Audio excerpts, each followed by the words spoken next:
to be talking and touching upon maybe some of the themes that have already come up right now.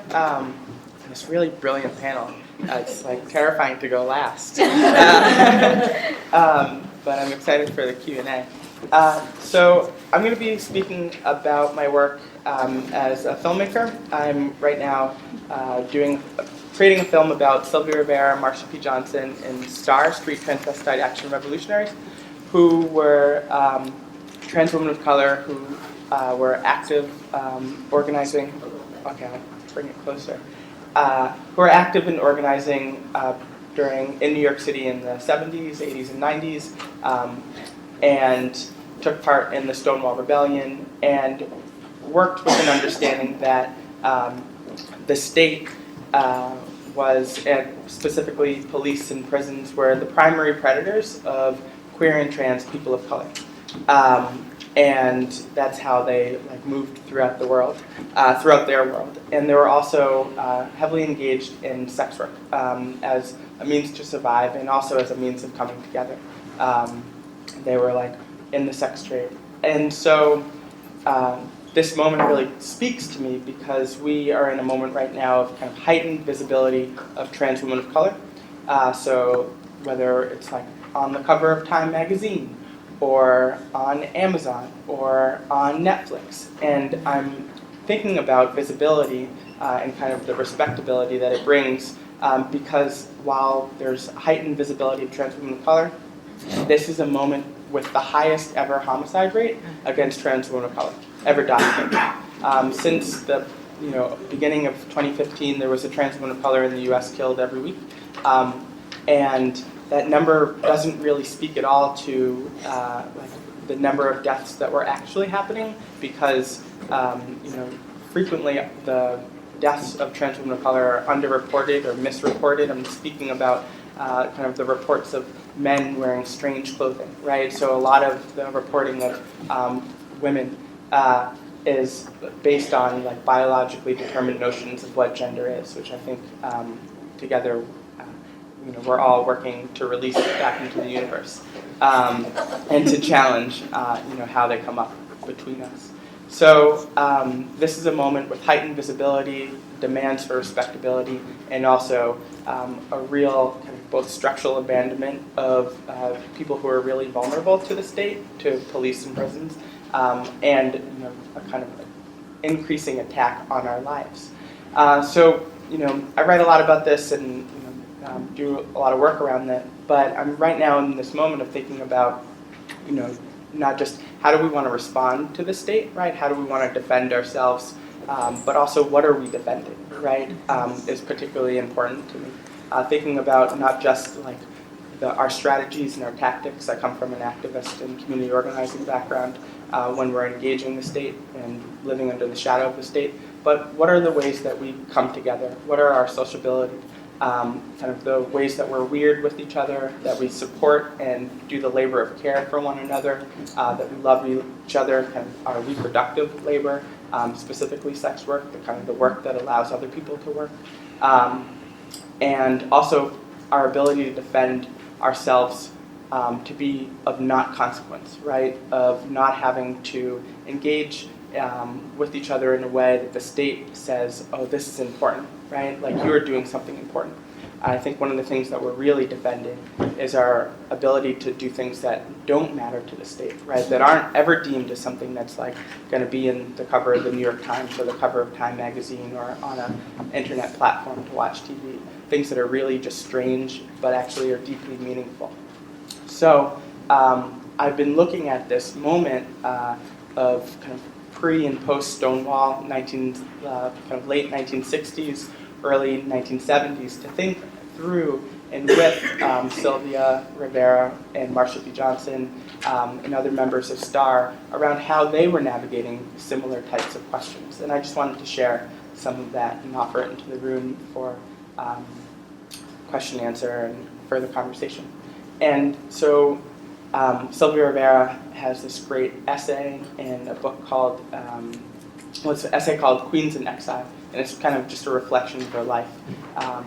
And so she talks about kind of the ways that her and other street queens, like trans women of color who were engaged in sex work, were being social, right? How they, as Fred Moten or Steve Harvey might say, how they were studying.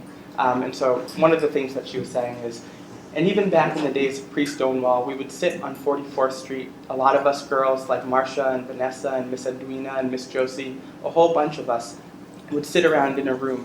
We'd be getting high or something, and we'd start talking politics. We'd start talking politics and about when things were going to change for us as human beings. Even when we were living on 44th Street, Marcia always took in people, gave them a place to stay. And that time, before Stonewall, everyone always had a house full of people crashing because there was no room. If one queen had a place and you were her friend, she would gladly tell you that you could sleep on her floor or share her bed.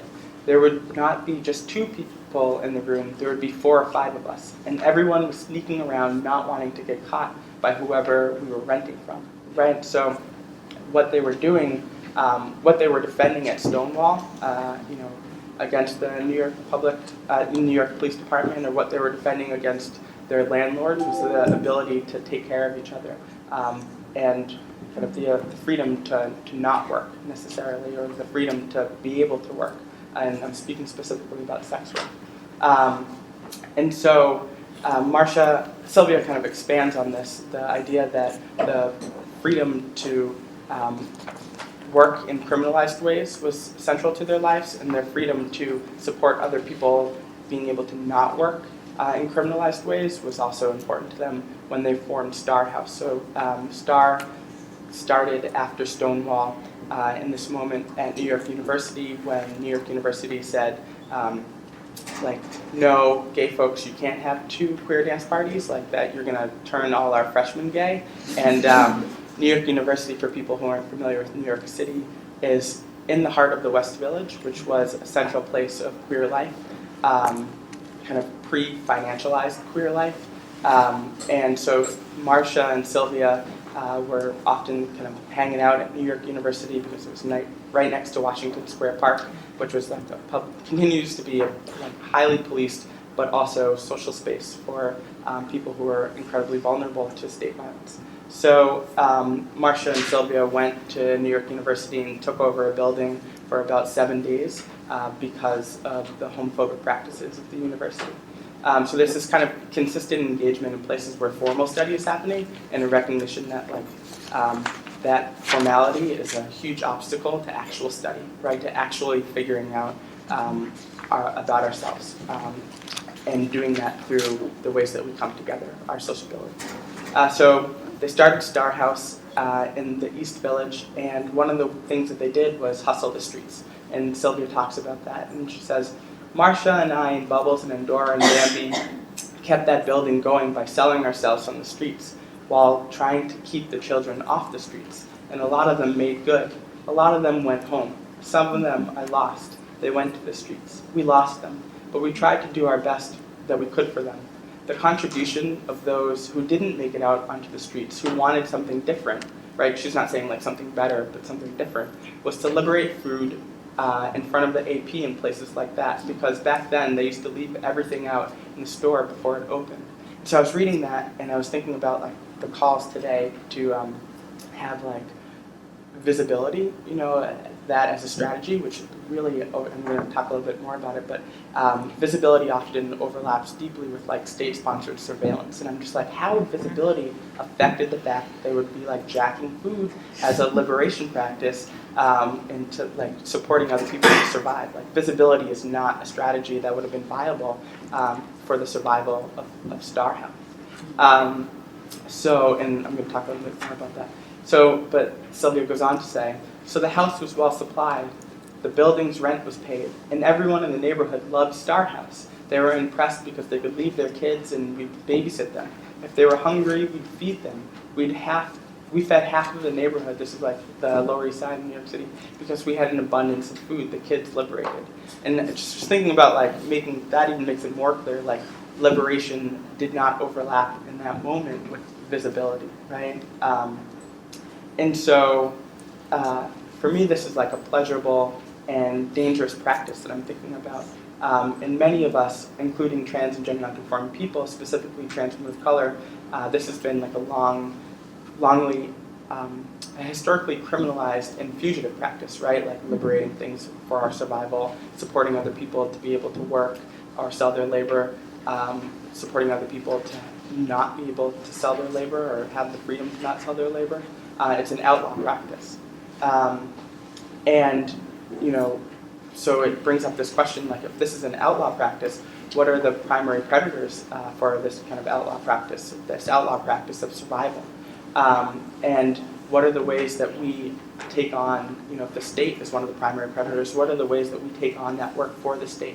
How is the state moving through us? I think this is like a really important question for me right now and for my community, where we're at this, it's like a really urgent and complex question too. We're at a moment of heightened visibility, and we're at a moment of kind of heightened overkilling, right? We're not just murdered, but like our bodies are post-death, like decapitated, or like our bodies are left for months. I was really connecting to that story of like 11 months, right? And there's a scholar, Terry Williamson, who talks about like the murder of black women isn't just the murder of like one particular black woman, right? So Marsha was a black woman who was found, dead in the Hudson River, and most of the people who were killed, the reported cases of trans women of color in this moment, are black or Latina, right? It's the murder of an entire network, right? It's an entire way of being social and coming together with each other. And I'm just like assuming this room moves with the knowledge that like trans women are women, so it's like and black trans women are black women. So that's like where I'm coming from. So thinking about like in this moment, if this is like one of our really ways of being in the world that are deeply important but not consequential to the state, what are the ways that the state is moving through us and kind of hurting that way of being in the world? Specifically, how do ways that we take on of being of consequence and visible and respectable, how might these function as controlling and violent extensions of the state that help deliver our deaths and facilitate our vulnerabilities rather than further our liberation movements? So I'm thinking also about respectability. So in just the short time between Stonewall, when street queens and trans people and queer people of color, most of them who were like poor, were fighting against the police and kind of launched the modern day like gay liberation movement. The year after that was the first Pride, and it wasn't called Pride, it was called, in New York City, it was called Christopher Street Liberation March, right? And that started at the Women's House at the Detention Center. And it started with the chant, like, free our sisters, free ourselves. Because people on the outside knew it was vital that they were connecting the struggles with people who were currently incarcerated with the day-to-day lives of people on the outside, right? It was an understanding that our ability to live and survive and come together as social people, our ability to not be of consequence was inextricably linked to the lives of the people who were currently incarcerated. So that was 1970, but really quickly in 1973, things changed, right? The fourth Christopher Street Liberation March, right? The third commemoration of Pride was a decidedly non-political event, right? So it was 1973 in Washington Square Park, maybe some people were there, and Sylvia Rivera had to rush the stage after being beat up multiple times in order to specifically talk about the lives of people who were in prison. And, there were these really awful dynamics between cis women who were part of Lesbian Feminist Liberation, which is an organization at the time, were criticizing trans people as being mockeries to women who were made, like Lesbian Feminist Liberation printed out like a bunch of leaflets and were like talking about how trans women mocked women, and specifically trans women who were engaged in the sex trade or who were doing drag performances, kind of like two of the only ways that even still today trans women of color and low-income trans women can survive. Were being like called out in this kind of push for respectability. Because this movement really quickly was like, actually, it's really important for us to be of consequence to the state because we want to get, they dropped the demand for prison abolition and they held on to a demand for kind of rights-based work. So the demand in 1973 was to get this bill, Intro 475, to be passed, and it was anti-discrimination bill that said, like, you can't hire gay, white, middle-class professionals who are like lawyers and teachers. That was like basically what underpinned that bill. And basically what became the demand of liberation movement was a demand for 5 minutes, okay, to not fire people, and really to a demand to say, like, we're normal, we're just like you, and we're just like you. That kind of depended on people being of consequence in the world. So Sylvia reflected on that and said, you know, we died in 1973, the 4th anniversary of Stonewall. That's when we were told we were a threat and an embarrassment to women because lesbians felt offended by our attire, us wearing makeup, right? So like women were offended by other women, right? And it was happening under this backdrop of the gay movement moving towards rights and away from liberation.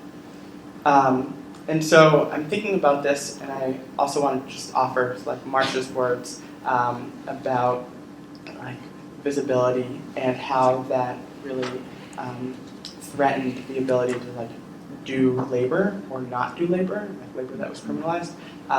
So the Star House that happened that I just talked about, Star was evicted, right? The rent wasn't paid, and so Marsha and Sylvia and Bambi came together and were like, let's do an interview with the Village Voice to kind of highlight the fact that we're here, we matter, we're of consequence. And so they did this interview with the Village Voice. It was called Star Trek. It was actually really a great article. This person, Arthur Bell, followed them around in Times Square and unfortunately like wrote about the very specific block that they were hustling on. And I was like listening to the last presentation, and I was like, wow, we're talking about like really different amounts of money, right? Like, so this is like $15 to $20, right? That often like wasn't happening. It just feels like the block was hot or no one was there, and it was a lot of like work dependent on other people who were doing work, so they would hustle on the West Side Highway, and that was a place where people, you know, the Hudson River is a working river, it gets unloaded on the West Side Highway, they would do sex work and have clients who were like truck drivers, who were like bringing the working river into the city and throughout New York. So they did this interview in the Village Voice in 1972 called Star Trek, and a little while later, Marsha does this interview called Rapping with the Street Transvestite Revolutionary, where she talks about Star and the worker of Star. And she says, well, we wrote an article for Arthur Bell of the Village Voice about Star, and we told them we were all girlies, right? So that was their identity of like street queens, trans people. In this interview, Marsha identifies as a transsexual woman. And we're working up on 42nd Street area. And we gave all our real names, Bambi and Dora, Marsha and Sylvia.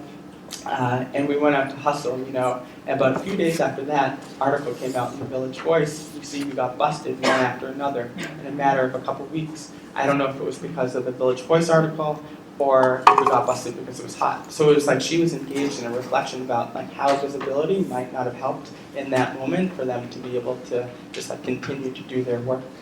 And I think it's that kind of reflection that this moment calls for, right? How visibility in and of itself can often like work as a form of surveillance. How visibility can constrain our ability to support other people's freedom around like being able to sell their labor, being able to be social, or our labor, I should say, or come together or to study.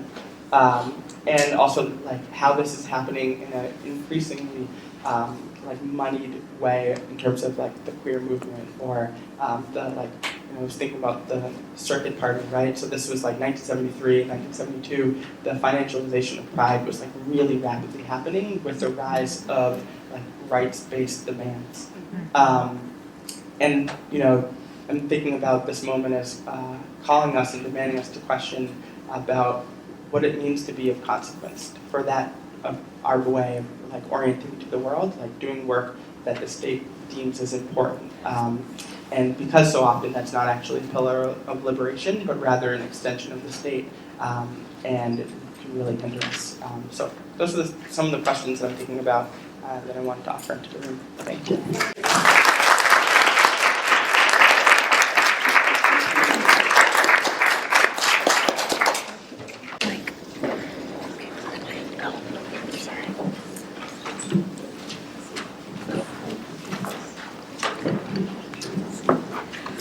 Wow. So that was an amazing panel. All of those presentations were great. I just wanted to draw out some of the themes that I noticed between all of these presentations and open it up for questions for the room. So just, I love how you frame that, Reina, about how the state is moving through us, right? And so I was noticing that we're all sort of talking about how the state is moving through us in terms of economies, violence against people. What does this mean for the gendering of sexual violence, the way that this was framed? But themes of consumption, neoliberalism, global markets, how that affects gendered violence as well.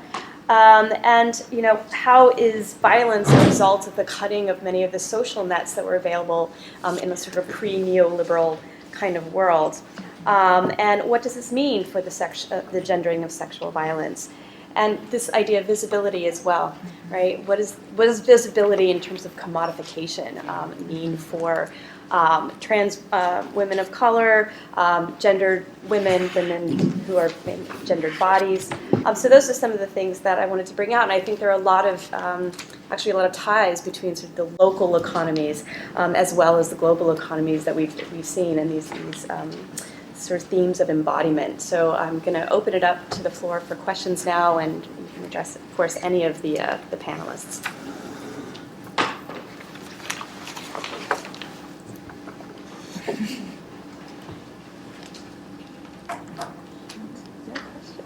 Well, of course, would any of the panelists like to address each other and some of the similarities or questions that you have for each other as well?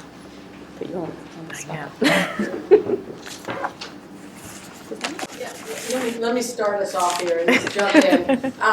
Really, example by standing. By standing up, absolutely. Wonderful panel, really, really terrific.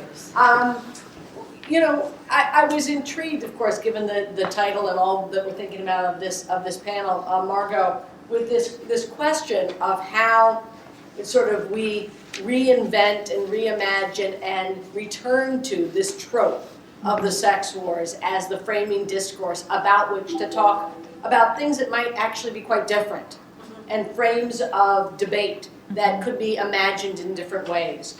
And I wonder if you could talk a bit about how, I mean, your example was so troubling and so apt. But what do we imagine might be another way we could push back against, let's say, the prison-themed circuit party, that could be engaged with critically in ways that didn't invoke that couplet of censorious sex censors versus liberatory queer dissidents, right?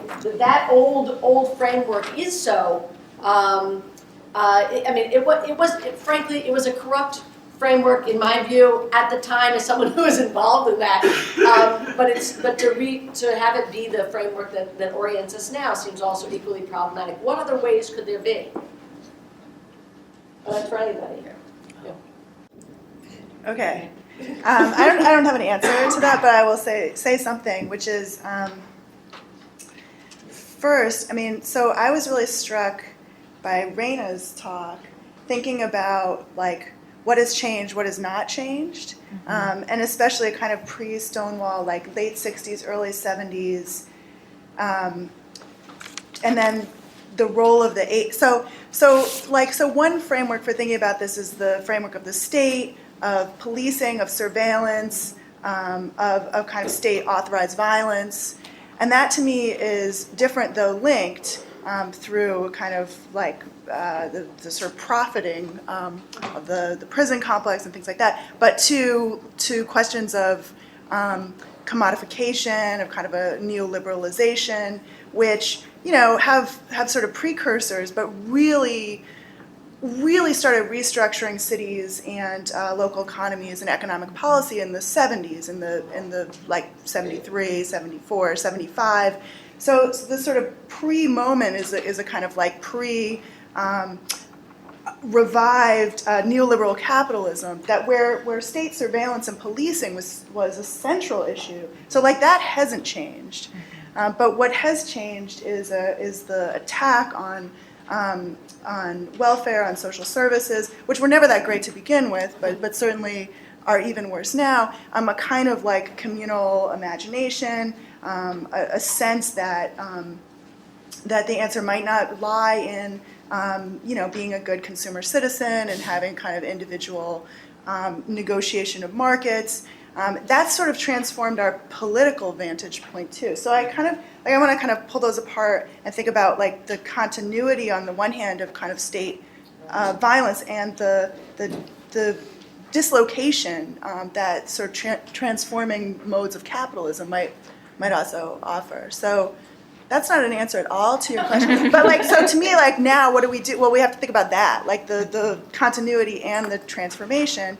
I meant to trouble the easy dismissal of those kinds of protests. And one reason I wish you could have read all that stuff I showed you is because you would have seen all those quotes, all those statistics, and that was actually an effective mode of activism, whatever you think about gay shame in particular, or, they did actually circulate, these letters did circulate information about the kinds of overkilling that Reina is talking about. So, I think people are doing this work, and they have been doing this work. The trouble is in a kind of cultural absorption into that. We just have to let it go, I guess, would be maybe the other answer. The sex wars logic isn't helping, maybe. No. Anybody else?